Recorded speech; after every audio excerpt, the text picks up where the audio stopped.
Yan ma'am, stop na muna ma'am. Yung nguso ng sakyan mo, dapat naka-diretso doon sa gitna nitong dalawang side. Itong motor na to, tapos itong e-bike. Gigitnain mo dyan. Titignan mo kung sinong lamang nandito sa kanan o kaliwa. So sa nakikita mo sa ngayon, alin po lamang? Kaliwa o ka? Ibig sabihin saan mas masikip? Kaliwa o kanan? Ito mas masikip. So dito mas maluwang. So doon mo dadalhin siya na. Yan, unti-unti. Yan, ganyan. Pumasok na yung uso ng sakyan mo sa pagitan ng dalawa. Ngayon, sisipatin mo naman itong side mirror. Dito naman kung sasabit dito sa e-bike yung side mirror mo sa kanan. Tapos, dyan sa kaliwa, tinan mo kung sasabit side mirror. Tapos, balansin mo din. Kung may space diyan po sa kaliwa, ito, kukuha mo ng space yung kaliwa na yan. Yan. Ayan na ito. So, di naman sasabit dito. Ganon din dyan. Ano? Okay? Tapos, papunta naman sakyan mo sa kaliwa o kabigin mo dito sa kanan, ma'am. Konti. Yan. Yan, tinan mo kung masikip dyan. May space naman sa kanan. Kumuha ka ng kaunting kanan. Okay? So, ito naman pagkuha dito sa may kotseng pula na to. So, gagawin mo, diretso ka muna hanggang tumapat yung side mirror mo dito sa e-bike. Okay? So, huwag mo muna gagalaw masyado yung manibela mo. Yan. Okay? Kanti pa. Dahil gumalaw ka na dyan.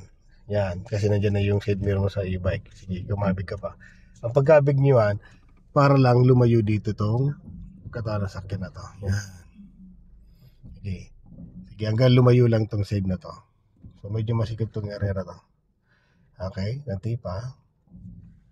Yan. Pag lumayo ng ganito, ma'am, itong space niya, gitna mo itong manibela, hanapin yung gitna. Okay? Sas lalapit-lapit ka doon hanggang sa tumapat ang side mirror na to doon sa kotse, diyan sa kotseng pula. Yan. Tingnan mo yung anong yan. Sige, diretso ka po. Medyo masikip lang ng area. Okay, diretso pa. Hanggang dinatapat yung side mirror dito. Huwag mo kakabigin papunta dito. Kasi sisikip ka rin sa kanan. Na, ganun po yung technique yan. Yan, di ba? Tumapat na yung side mirror mo dito sa puwet niya. So, ikaw, pwede ka na kumabig dito na unti-unti lang. Okay, kasi pag tinodo mo naman kaagad to, siya sisikip kaagad. So, kukuha ka lang ng space yan. Babawasan mo lang tong space na to sa kaliwa.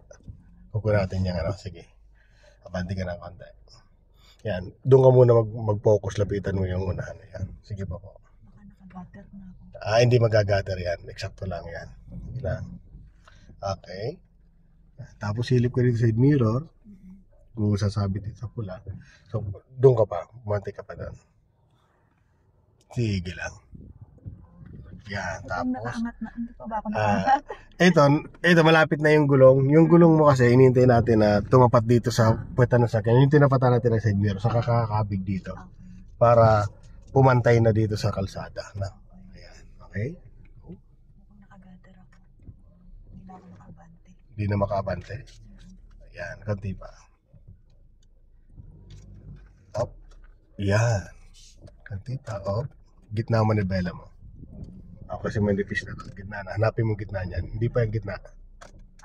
Okay. Isa pa. Okay. Yung. Nipis. Ang plus. Ayan o. Okay. Yan. Medyo manipis yung anong doon. Ano? Ganun ulit. Ganun ulit ano. Babalansin muli yung distance ng dalawa. So, kailangan ang uso ng sakyan mo nasa gitna dito. Mga side na to. Yes po. Okay, so dito sa sasakyan na gray na to, wala ka ng problema kasi maluwag yung side mirror, tema nakakadaan pa nga siya, si ate. So yun doon naman ang sipat mo sa sasakyan na yon, saka yung dito side sa kaliwa, saka sa kanan. So sa gitna ka ng dalawang yan, dapat yung uso ng sasakyan mo nakagitna. Okay? So diretso lang. Yan, pumupunta ka sa kanan, kakabigin mo konting kaliwa lang. So kumabig ka pa ng konting kaliwa. Sige pa. Yan, gitna mo na. So, kailangan mabalansin mo yan.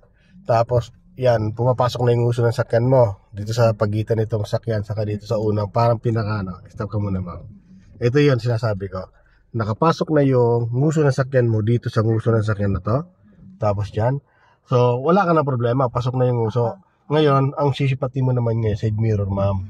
Ito side mirror na to, titignan mo kung sasabit ka dito sa kotse na to. Ganun din dyan, no? So, babalansin mo parehas. Ano po? Kung sa maluwag, doon ang dalhin mo yung sakyan. Tapos yung attention mo, syempre, lagi sa masikip. Di ba kung masikip dito sa kanan, dito ang attention mo. Bibigyan mo siya ng space konti, ano?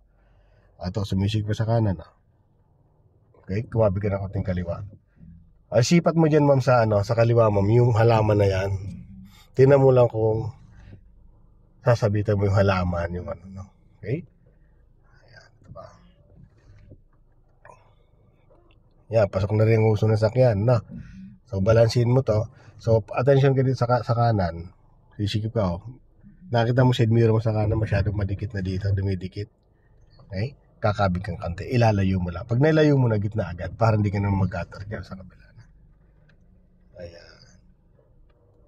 Yes po, no? Ganun lang. Okay. Masigit talagang area ni ma'am. Okay, gila. Diretso. Ganun lang gagawin mo.